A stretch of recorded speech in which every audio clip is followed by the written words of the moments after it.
Times Madhya Pradesh में आपका स्वागत है और मैं हूं आपके साथ शगुन सिंह। मध्य प्रदेश बीजेपी में संगठनात्मक फेरबदल की प्रक्रिया तेज हो गई है। हाल ही में प्रदेशाध्यक्ष नियुक्त किए गए हैं और हेमंत खंडेलवाल को पार्टी नेतृत्व ने अपनी नए कार्यकारिणी गठित करने की पूरी अनुमति देती है। वो प्रदेश भर से अनुभवी और समर्पित कार्यकर्ताओं को शामिल करके एक नई टीम तैयार करेंगे। जानकारी यह है कि पार्टी की नीति एक व्यक्ति एक पद के तहत वर्तमान कार्यकारिणी में शामिल सांसदों और मंत्रियों के साथ साथ विधायकों को संगठनात्मक दायित्वों से मुक्त किया जाएगा। इस समय पार्टी के प्रदेश इकाई में 7 सांसद, 1 कैबिनेट मंत्री और 6 विधायक अलग अलग पदों पर कार्यरत हैं। पार्टी की रणनीति है कि संगठन के कार्यों को पूर्णकालिक रूप से निभाने वाले ऐसे कार्यकर्ताओं को आगे लाया जाए जिनकी जमीनी पकड़ मजबूत है और जो संगठनात्मक कामकाज में सक्रिय हैं। इसी के तहत अब नए और कम चर्चित लेकिन प्रभावी चेहरों को प्रदेश टीम में स्थान मिल सकता है। बीजेपी सूत्रों का कहना है कि नई कार्यकारिणी में युवाओं, महिलाओं और सामाजिक दृष्टि से विविध प्रतिनिधि पर विशेष ध्यान दिया जाएगा।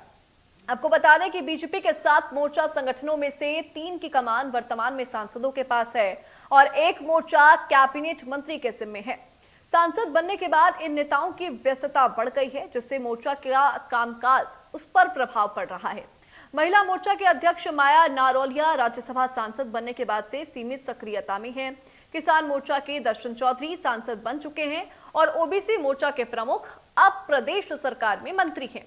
खुद मंत्री नारायण सिंह कुशवाहा ने मोर्चे की जिम्मेदारी से मुक्त करने का अनुरोध पार्टी से कर दिया है और आज इसी मुद्दे पर होगी विस्तार से चर्चा के लिए कुछ मेहमान जुड़ेंगे, लेकिन उससे पहले सुनिए सियासी बयानबाजी। जैसा कि नए अध्यक्ष की नियुक्ति के बाद ये कयास लगाए जा रहे हैं और चर्चाएं खाली मीडिया में हो रही हैं कि बहुत जल्दी कार्य समिति बनेगी और पुराने चेहरे हटेंगे और नए आएंगे, ऐसी कोई आधिकारिक विज्ञप्ति या आधिकारिक सूचना कहीं से कोई नहीं है। हमको और आपको और सभी को मैं तो यही कहना चाहूँगा कि इंतज़ार करना चाहिए। ये अध्यक्ष जी का विशेषाधिकार होता है संगठन को किस तरह से उन्होंने सुचारू रूप से चलाना है और उसके आधार पर वो अपनी नियुक्तियां जो भी होंगी करेंगे। अब नए चेहरे आएंगे, पुराने चेहरे आएंगे, ये सारी चीज़ें अध्यक्ष महोदय के ही विशेषाधिकार में और वही इसका संज्ञान लेके उस तरह से जो उचित होगा संगठन के लिहाज से और समन्वय सरकार और संगठन के समन्वय के लिहाज से वो उस तरह की कार्रवाई करेंगे। इसलिए कयासों पे बहुत ज्यादा चर्चा करने की आवश्यकता फिलहाल नहीं है। तो उनका अपना अंदरूनी मामला है, अब वो किस तरह का अपना संगठन बनाते हैं उसके लिए वो स्वतंत्र है।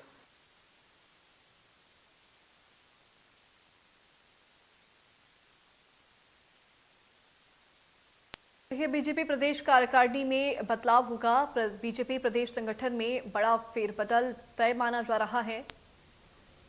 ये कयास फिलहाल लगाए जा रहे हैं। सांसद, विधायक बाहर होंगे और नए चेहरों को मौका मिलेगा।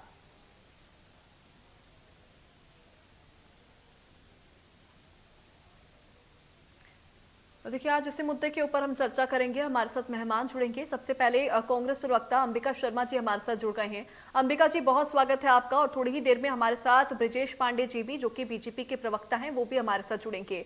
लेकिन फिलहाल चर्चा की शुरुआत अंबिका शर्मा जी मैं आपके साथ ही करूंगी। चूंकि देखिए, लगातार यहाँ पर शोर हो रहा है जब से एमपी बीजेपी प्रदेश कार्यकारिणी का गठन होने वाला है, इसको लेकर शोर जोर शोर से चल रहा है। आप कैसे देखते हैं इसको? देखिए, ये इनकी भारतीय जनता पार्टी का आंतरिक मामला है, इसमें हमको कुछ नहीं कहना है। लेकिन सच बात तो ये है कि जिस प्रकार से सेनापति होगा उसी प्रकार से उनकी सेना होगी। जिस प्रकार से इनकी नियुक्ति हुई है, पर्ची वाले मुख्यमंत्री इस प्रदेश में है, पर्ची वाले अध्यक्ष इस प्रदेश में है भारतीय जनता पार्टी के, तो कितना अपने विवेक का उपयोग ये कर पाएंगे कि भारतीय जनता पार्टी कई कबीलों में मध्य प्रदेश में बटी हुई है। नरेंद्र सिंह जी का अलग गुट है, शिवराज सिंह जी का अलग गुट है, कैलाश विजयवर्गीय का अलग गुट है, सिंधिया जी का अलग गुट है। तो निश्चित रूप से ये अपनी पसंद के चेहरे प्रदेश संगठन में नहीं ला पाएंगे। इनको इन लोगों को मोबिलाइज करना पड़ेगा, इनके प्रेशर में काम करना पड़ेगा और केंद्र से भी जो निर्देश मिलेंगे उसके अनुसार इनको काम करना पड़ेगा। एक केवल मुखौटा साबित होंगे, क्योंकि संगठन का इनको बहुत ज्यादा अनुभव है नहीं।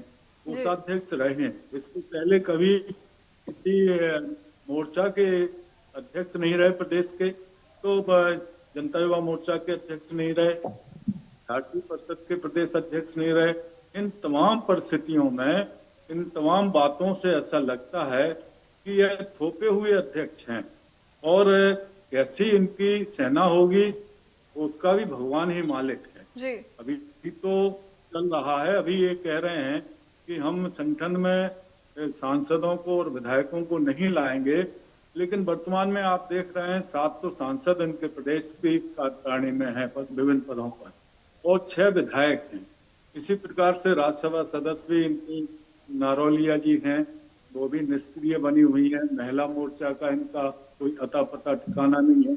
तो सारे इनके संगठन निष्क्रिय डले हुए हैं। जितनी सक्रियता हमारी कांग्रेस के संगठनों में है, उसकी तुलना में इनकी सक्रियता बिल्कुल नगण्य है। जी, ठीक है। हमारे साथ बीजेपी प्रवक्ता ब्रजेश पांडे जी भी जुड़ गए हैं। ब्रजेश जी, आपको बहुत स्वागत है इंडिया न्यूज मध्य प्रदेश छत्तीसगढ़ पर। अभी मैं यही सवाल अंबिका शर्मा जी से कर रही थी। जिस तरीके से सेनापति का तो चुनाव हो चुका है, सेनापति यहाँ पर खंडेलवाल जी बन चुके हैं, लेकिन सेना किस तरीके से तैयार की जाएगी? देखिए, बहुत स्पष्ट बात है, Bharatiya Janata party cadre based party है। हमारे यहाँ हर पार्टी के सीनियर नेताओं की, पार्टी के ब्लॉक स्तर के नेताओं की, जिला स्तर के नेताओं की, सबकी अपनी महती भूमिका होती है। जो प्रदेश की, मध्य प्रदेश के अंदर सेना तैयार की जाएगी, वो वरिष्ठ नेताओं के साथ समन्वय करके, उनसे आपस में बातचीत करके, डायलॉग्स करके फिर एक निर्णय होगा। सामूहिक नेतृत्व, सामूहिक निर्णय होता है भारतीय जनता पार्टी में।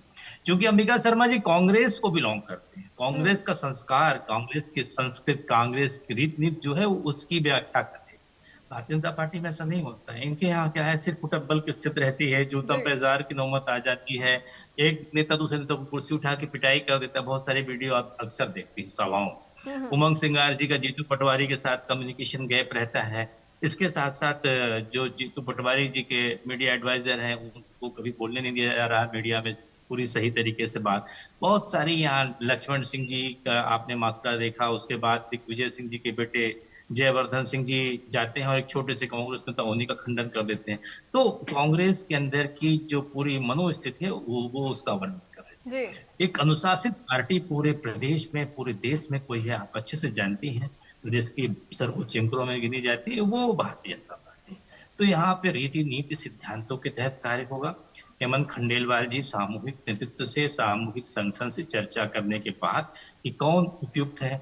अब जैसे हमको युवाओं को देना है, हमको महिलाओं को भी लाना है, हमको एक फॉर्मल सेक्टर के लोगों को भी लाना है, इंटेलेक्चुअल लोगों को भी लाना है, हर समाज के हर वर्ग के लोगों को समायोजन करना है, उनको समाविष्ट करना, और इसी दिशा में भारतीय जनता पार्टी अब तक नित्य नूतन नवीन कदम बढ़ाती है। ठीक है। ब्रजेश पांडे जी, यहाँ पर अंबिका जी ने एक बात का जिक्र किया था, जिस तरीके से सेनापति का जो चयन है वो पर्ची के द्वारा किया जाए, कुछ उसी तरीके से सेना भी यहाँ पर चुनी जाएगी, पर्ची वाली सेना? नहीं, पर्ची वाला सिस्टम तो भारतीय जनता पार्टी में नहीं हुआ। बाकायदे आपने देखा है इलेक्टेड वोटेड तरीके से आमंत्रण था, जिसको फॉर्म भरना हो, जिसको फिलअप करना हो फॉर्म, उसके लिए 2 दिन की चुनावी प्रक्रिया थी। राष्ट्रीय नेतृत्व द्वारा चुनाव पर्यवेक्षक भेजे गए थे और केंद्रीय मंत्री स्तर के अधिकारी यहाँ पर चुनाव पर्यवेक्षक बन के आए थे। तो यहाँ ऐसा कोई पर्ची वाली बात नहीं थी। हमने क्या कहा, सामूहिक नेतृत्व जो निर्णय करता है, पार्टी के वरिष्ठ नेताओं के साथ बैठ के जो आपस में चर्चाएं होती हैं भारतीय जनता पार्टी के अंदर, वो निर्णय होता है। और जब ओपन सिस्टम है कि भैया जिसको इलेक्शन लड़ना हो लड़ो, फॉर्म लो, नॉमिनेशन भरो, तो ऐसा तो था नहीं कोई पर्ची वाला था, किसी की एक पर्ची आई और कह दिया गया। लेकिन उस समय भी आरोप लगाए जा रहे थे कि वक्त इसीलिए इतना लगा क्योंकि पर्ची का इंतजार हो रहा था। जब तक ऊपर से पर्ची नहीं आएगी तब तक कैसे चुनाव किया जा सकता है यहाँ पर? असल में क्या है, बड़ी स्पष्ट बात है मैम, कि कांग्रेस के अंदर क्या है कि सूत न कपास जुलाहों में लट्ठम लट। तो जिस पार्टी की विचारधारा, जिस की जाती रही भावना जैसे ब्रह्म मुहूर्त देखी दिन तैसी। जिस पार्टी की नीतियां सिद्धांतियां विचार आइडियोलॉजी ऐसी है, उस पार्टी के बारे में वो का बात नहीं है। भारतीय जनता पार्टी में पूरा डेमोक्रेटिक ढंग से इलेक्शन हुआ है, प्रदेश का चुनाव हुआ है, हम लोगों को सबको बुलाया गया था कि जो मेंबर थे कि वोटिंग की नौबत पे आपको याद होगा कि माननीय शिवराज सिंह चौहान जी, विक्रम वर्मा जी के बीच जब वोटिंग की नौबत आई थी, जी। तब भी सारे डेलीगेट्स को बुलाया। जो डेलीगेट्स तो इलेक्टेड तरीके से चुनाव हुआ, कोई पर्ची वाले तरीके से नहीं अध्यक्ष बन गए, और वो योग्य हैं, काबिल हैं। मध्य प्रदेश भारतीय जनता पार्टी के प्रदेश के ट्रेजरर रहे हैं और बहुत सारे विभिन्न पदों में उन्होंने कार्य किया, सांसद रहे हैं, विधायक हैं वर्तमान में, और एक जनाधार वाले नेता हैं जी। जो जनता से जुड़े हुए हैं, वन टू वन लोगों को जानते हैं, संघ वहाँ कार्यालय में बैठते हैं। जो भी पार्टी का कार्यकर्ता छोटा बड़ा जो भी पहुंचता है छोटे स्तर से अंतिम छोर का व्यक्ति, उससे भी मुलाकात करते हैं। इसी को है उनका चयन सर्वसम्मत से हुआ है। इसमें कांग्रेस के पेट में ठिठन हो रही है, उसका इलाज तो हमारे पास। ठीक है अंबिका जी, आपने इस बात का जिक्र यहाँ पर एक बार किया था कि जैसा इनका सेनापति है कुछ उसी तरीके से सेना होगी, जितनी योग्यता उनमें होगी उतनी ही सेना के अंदर योग्यता होगी। तो क्या आपको लगता है कि खंडेलवाल जी के अंदर उतनी योग्यता नहीं है कि वो कांग्रेस के तहत यहाँ पर जो आने वाले चुनाव होंगे उसके तहत अच्छी स्ट्रॉन्ग रणनीति यहाँ पर बनाएंगे? अभी हमारे भाजपा के मित्र कह रहे थे कि जो सहयोग था उसका चयन कर लिया गया। मेरा निवेदन इनसे है कि बाकी जो लोग कवायद कर रहे थे, जो लोग प्रयास कर रहे थे प्रदेश अध्यक्ष के पद के लिए, वो इनकी तुलना में क्या कम योग्य थे। दूसरा निवेदन मेरा ये है कि आप जैसे ही तमाम महत्वपूर्ण चैनलों के माध्यम से हर रोज समाचार प्रसारित होते थे कि ये लोग प्रदेश अध्यक्ष की तौर पर हैं, तो उनके यहाँ इतनी ही डेमोक्रेसी नहीं है कि वो सारे लोग अपना पर्चा दाखिल करते, फिर चाहे वो वापस कर लेते, विड्रॉ कर लेते, तो एक समझ में तो आता कि इनके यहाँ डेमोक्रेसी है। अगर पर्ची वाले मुख्यमंत्री नहीं थे तो निश्चित रूप से उस प्रक्रिया को एडॉप्ट किया जाता। जो जितने भी संभावित इनके प्रत्याशी थे, जो भी दौड़ में थे प्रदेश अध्यक्ष की दौड़ में, वो अधिकांश लोग पर्चा दाखिल करते। लेकिन इनके यहाँ तो डिक्टेटरशिप है, इनको पता है कि अगर हाईकमान की मर्जी के बगैर किसी ने पर्चा दाखिल कर दिया तो उसको बर्फ में लपेट के रख दिया जाता है और फिर उसका पता नहीं चलता। एक बात माननीय शीतला साय जी ने भी ऐसा ही किया था। फिर इसके बाद शीतला साय जी ट्रैक से पूरी तरह से उतर ही गए, उनको इस प्रकार से निपटाया गया कि उनका नाम लेने वाला कोई बच्चा नहीं था। ऐसा ही इनके यहाँ होता है और ऐसी ही इनके अंदर जो वास्तविकता है, जो पूरी तरह से तानाशाही चलती है, दिल्ली का आदेश चलता है, दिल्ली में बैठे हुए जो दो तीन लोग हैं उन्हीं की मन मर्जी से संगठन का गठन होता है, प्रदेश कार्यकारिणी बनाई जाती है, सब कुछ आम इनका कार्यकर्ता की मंशा के अनुरूप ये संगठन का सृजन इनके यहाँ नहीं होता है। संगठन का सृजन हमारे यहाँ हो रहा है, रायशुमारी हो रही है और आम कार्यकर्ता की राय ली जा रही है। उस राय के आधार पर छत्रपों की भी राय नहीं ली जा रही, उस राय के आधार पर देखें कि ये आप अध्यक्ष हमारे यहाँ अंबिका बनेंगे। जी, जो आप आरोप अभी बीजेपी के ऊपर लगा रहे हैं, ये कुछ ऐसा ही आरोप तो कांग्रेस के ऊपर भी लगता है कि कांग्रेस के अंदर चुनाव उसी व्यक्ति का होता है जो हाईकमान चाहता है, उसके अलावा किसी और के यहाँ पे तूती नहीं बोलती है। ये आरोप तो कांग्रेस पे भी लगता है। वर्तमान में आपको डेमोक्रेसी दिखाई देने को मिलेगी, आपको देखिए हमारे यूथ कांग्रेस वर्तमान में देखने को मिल रही है, इसका मतलब क्या अतीत में नहीं थी? नहीं, इसके पहले भी थी। आप तो अभी जीवन जीता जागता उदाहरण देखिए, हमारे यहाँ जो भी हो रहा है बिल्कुल सर्वसम्मति से होता है। इनके यहाँ थोपे हुए लोग थोड़ी होते हैं, जैसे इनके यहाँ थोपे हुए लोग, और ऐसे ही पर्ची वाले इनके यहाँ पदाधिकारी निकलेंगे और उनसे क्या उम्मीद की जा सकती है आप अंदाज लगा सकते हैं। ठीक है, ब्रिजेश पांडे जी, थोपे हुए लोग बीजेपी के अंदर होते हैं, ये आरोप आपके ऊपर अंबिका शर्मा जी ने लगाया। देखिए मैम जी, आप हर चीज को पढ़ते हैं, अध्ययन करते हैं, उसके बाद इतना शानदार डिबेट करते हैं। मैं अंबिका शर्मा जी से कहना चाहता हूँ कि मुझको तमीज की सीख देने वाले, मैंने तेरे मुंह में कई जुआ भी देखा है और तू इतना दिखावा भी न कर अपनी झूठी ईमानदारी का। मैंने कुछ कहने से पहले तेरे गिराव में झांक कर भी देखा है। ये हाई कमान जैसे शब्द जो है वो कांग्रेस में चलते हैं, आप अच्छे से जानते हैं। भारतीय जनता पार्टी में कोई हाई कमान नहीं होता, यहाँ संयुक्त नेतृत्व का निर्णय करता है। और जो निर्णय होता है माननीय मोदी जी का एक ही संदेश रहता है, सबका साथ सबका विकास। जो हमारे यहाँ सामूहिक लीडर बैठते हैं और नीचे पे नड्डा जी हैं और जो दूसरी वर्किंग कमेटी के मेंबर हैं, अपने पार्लियामेंट्री बोर्ड के मेंबर हैं, ये सारे लोग बैठ करके ही निर्णय किया करते हैं। लेकिन महत्वपूर्ण बात क्या है कि चूंकि इनको संस्कार मिला है हाई कमान, जैसे हाई कमान का मतलब है कांग्रेस में राहुल गांधी, इसके पहले सोनिया गांधी, और इनके यहाँ जो राष्ट्रीय अध्यक्ष है मल्लिकार्जुन खड़गे, कहने को तो बेचारे राष्ट्रीय अध्यक्ष हैं, लेकिन उनके कहने पर एक पार्लियामेंट की टिकट नहीं मिल सकती, ना किसी विधायक की जो है उन संसद कर दे। निर्णय वही होता है जो 10 जनपद चाहे, लेकिन भारतीय जनता पार्टी में ऐसा नहीं होता। हमने आपसे विनम्रता से कहा कि आदरणीय हेमंत खंडेलवाल जी मध्य प्रदेश की भारतीय जनता पार्टी की जनता जनार्दन की आवाज थे। हर व्यक्ति, हर कार्यकर्ता चाहता था कि एक ऐसे व्यक्ति का चयन किया जाए जो ईमानदार हो, सहज हो, सरल हो, सबसे इजी को मिल सके, और उसमें माननीय हेमंत खंडेलवाल जी उस मापदंड में खड़े उतरते थे। हर कार्यकर्ताओं की आवाज आ रही थी हेमंत खंडेल साहब की, और वो लेकिन फिर ये सर्वसम्मति, सर जो आप कह रहे हैं सर्वसम्मति ना, ये सर्वसम्मति सबको तानाशाही क्यों लगती है? ये कांग्रेस को लगती, आपको लगती है तानाशाही? मैं तो सर मेरे को ना बीजेपी की तरफ से लगती है ना कांग्रेस की तरफ से लगती है। मैं यहाँ पे बिल्कुल न्यूट्रल हूँ, तो मैं सवाल आपसे भी करूंगी, कांग्रेस से भी करूंगी। वही मैं आपसे कह रहा हूँ कि क्या आपको लगती है? नहीं लगती ना, क्योंकि हमारे यहाँ जब बाकायदे देखिए हम चुनाव अधिकारी का निर्णय हुआ, चुनाव अधिकारी केंद्रीय पर्यवेक्षक आए, उन्होंने 2 दिन तक चुनावी प्रक्रिया हुआ, स्टेट के ब्लॉक स्तर तक के जो रिप्रेजेंटेटिव थे उनको तक को बुलाया गया कि वोटिंग पड़ेगी, आपको वोट करना है।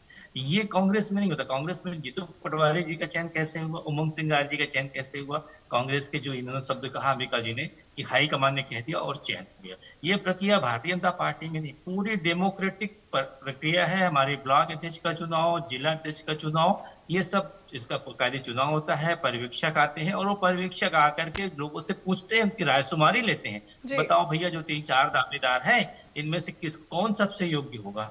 अब पर्यवेक्षक जब बात करते हैं लोग कह देते हैं हाँ तो हमारे लिए सबसे योग्य होगा। हम आपसे बताएं हमारे यहाँ अच्छा, जो आप यहाँ पे सबसे योग्य शब्द का इस्तेमाल कर रहे हैं, दिक्कत तो विपक्ष को इस सबसे योग्य शब्द से भी रही है। मैंने इस मुद्दे के ऊपर कई बार डिबेट लिया है। सबसे योग्य शब्द का उनका मतलब होता है कि शायद बाकी के कैंडिडेट्स यहाँ पर योग्य नहीं होंगे बीजेपी के लिए। नहीं, ऐसा नहीं। उनसे रायशुमारी से आप हर व्यक्ति तो चुनाव नहीं लड़ना चाहेगा। अध्यक्ष का जिसका सीवी होगा, जिसका बायोडाटा स्ट्रांग होगा, वही लड़ना चाहता है। उन चारों से बैठ के पूछा जाता है कि भैया आप बता दो कि जो केंद्रीय नेतृत्व आते हैं कि अगर आपको चुनाव लड़ना है आप चुनाव लड़िए, ये रहा फॉर्म, आप चुनाव का फॉर्म लीजिए, चुनाव लड़िए आप। ऐसे बहुत बार हुआ है जब लोग चुनाव लड़े, लेकिन जब सबकी एक राय होती है कि नहीं साहब हम सोचे थे, लेकिन ये हमसे ज्यादा योग्य व्यक्ति हैं क्योंकि ये ज्यादा संगठन को समय देते हैं, संगठन के प्रति ज्यादा समर्पित हैं और ये संगठन की विचारधारा से मेल खाते हैं, वो तो उस व्यक्ति के नाम पर जो है वो टिक होता है। तो ये जो लोकतांत्रिक प्रक्रिया, संवाद, communication should be must for life. जो संवाद होता है, जब तक आप संवाद नहीं करेंगे एक दूसरे से, तब तक जनता के साथ आपका कटाव रहेगा, तब तक पार्टी के कार्यकर्ताओं से आप दूर रहेंगे। ये भारतीय जनता पार्टी के अंदर सशक्त परंपरा है कम्युनिकेशन की और संचरण की। इस माध्यम से भारतीय जनता पार्टी दिन प्रतिदिन विश्व की सबसे बड़ी मजबूत पार्टी और सबसे बड़ी पार्टी बनती है। ठीक है। अंबिका शर्मा जी, आप लोग यहाँ पर इस बात का तो जिक्र करते हैं कि अंदरूनी मामला है बीजेपी का, ठीक है, मैं इसकी चीज की रिस्पेक्ट करती हूँ, लेकिन बार बार आरोप भी यही लगाए जाते हैं बीजेपी के ऊपर, जो यहाँ पर सर्वसम्मति का जिक्र किया गया कि सर्वसम्मति के साथ खंडेलवाल जी का चयन हुआ, लेकिन फिर आप आरोप लगाते हैं कि यहाँ पर डेमोक्रेसी नहीं है, बीजेपी के अंदर संविधान की हत्या कर दी गई है। यदि जो लोग इस दौड़ में अध्यक्ष बनने की, वो लोग फार्म भरते और स्वेच्छा से फार्म वापस कर लेते, तब समझ में आती कि इन्होंने पूरी प्रजातांत्रिक प्रणाली का फॉलो किया है उसको।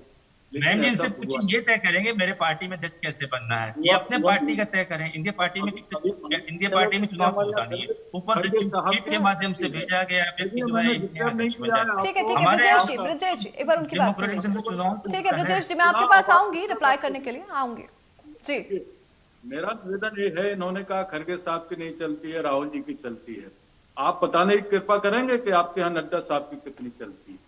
केवल 2 चेहरे हैं देश में, केंद्र में, जिनकी ही चलती है। नड्डा साहब को मतलब आप ये मानते हैं कि खड़गे साहब की नहीं चलती है कांग्रेस में? नहीं, खड़गे साहब तो हमारे यहाँ हाईकमान सबसे बड़ा ये खुद स्वीकार कर रहे राष्ट्रीय थे। अध्यक्ष। नहीं, आप कह रहे हैं, आप ये बताइए नड्डा साहब की कितनी आप चलती है? स्वीकार कर रहे हैं कि नहीं चलती? आप खुद नहीं, कह नहीं। रहे हैं कि खड़गे आप जी यहाँ की पर चलती नाना है, करते राहुल हुए गांधी- बहुत कुछ राहुल एक्सेप्ट गांधी कर रहे हैं की अंबिका चलती जी। है।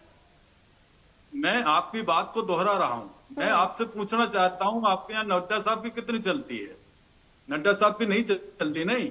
और आपकी देखिए, हमारे यहाँ राष्ट्रीय योग्यता और पूरी वरिष्ठता चलती के है। आधार ठीक है, पर ब्रजेश। हम बात कर रहे हैं। अध्यक्ष आप- होता है आप- हमारे मंत्रिमंडल हमारे में यहाँ दो बार विधायक पार्लियामेंट्री बोर्ड का अध्यक्ष होता है। सुनिए, और ठीक है, ब्रजेश बोर्ड एक बार तय उनकी सुन करता है। लीजिए, ब्रजेश हमारे एक बार यहाँ उनकी तय सुन लीजिए। विधायक गोपाल भार्गव, भूपेंद्र सिंह को आपने साइडलाइन कर दिया, और आया थे तो एक विधायक आया और रामनिवास रावत उसको मंत्री बना दिया। ये आपके यहाँ का की ये परंपरा है, ये स्वस्थ परंपरा है। आप किस बात से, किस मुंह से बात करते हो? बड़े सलीके से झूठ बोलते रहते हो, लोग विश्वास करते रहते हैं, तो इसका मतलब ये थोड़ी है कि आप बिल्कुल दिल से बात करते हो। जो भी हमारे यहाँ आदरणीय खड़गे साहब राष्ट्रीय अध्यक्ष हैं, उनकी मर्जी के बगैर पत्ता नहीं ठीक है हिलता है। अंबिका जी, आपका फाइनल कमेंट होगा, फिर मैं ब्रजेश पांडे जी के पास जाऊंगी। जी, मेरा निवेदन ये है बोल कि चुके हैं, मैं बोलूं? ये लोग मैं आ रही हूं नौटंकी ब्रजेश जी आपके करने में पास। बहुत माहिर हैं। इनके यहाँ डेमोक्रेसी नाम की चीज है नहीं। जो दिल्ली कहती है वही यहाँ पर होता है। ना तो इनके यहाँ कार्यकर्ताओं की कोई इच्छा होती है, ना ही जनता की कोई इच्छा होती है। केवल और ठीक। केवल डिक्टेटरशिप इनके यहाँ है, तानाशाही इनके यहाँ है। जो कुछ लोग तय कर लेते हैं वही सब लोग फॉलो करते ठीक। रहते हैं। ठीक है। कहीं कोई डेमोक्रेसी नाम की चीज नहीं है इनके यहाँ। ठीक है, ब्रजेश पांडे जी फाइनल कमेंट आपका। देखिए मैम जी, मैं अंबिका जी को सुन रहा था। मैं इनसे ये कहना चाह रहा हूँ कि जिस पार्टी में रहता है वो उस पार्टी का ऐसा झूठा स्तुतिगान कर रहा है, मुझे आश्चर्य होता है। क्योंकि इनके यहाँ आपने खुद देखा है, दिग्विजय सिंह जो है अनशन में बैठ गए थे और कमलनाथ जी को खबर नहीं थी। बिल्कुल वही वाली बात थी कि राजा बोला रात है, मंत्री बोला रात है, संतरी बोला रात है, और यह तो सुबह सुबह की बात है। ये भारतीय जनता पार्टी में कभी नहीं। यहाँ के छोटे कार्यकर्ता से लेके बड़े स्तर के नेता भी आपस में बातचीत करते हैं, उनके साथ बैठ के भोजन करेंगे, जमीन में जाकर के दरी में बैठ के खाना खाएंगे। ये भारतीय जनता पार्टी। कांग्रेस में सोफिस्टिकेटेड पॉलिटिक्स होती है। अगर किसी कार्यकर्ता से हाथ बड़े नेता मिला लेंगे तो उसको जाके सोप से तृप्त होते हैं। ये भारतीय जनता पार्टी में नहीं होता है। यहाँ सब एक दूसरे के प्यार से जुड़े हुए हैं, सब एक दूसरे के साथ अनुशासन से, मर्यादा से जुड़े।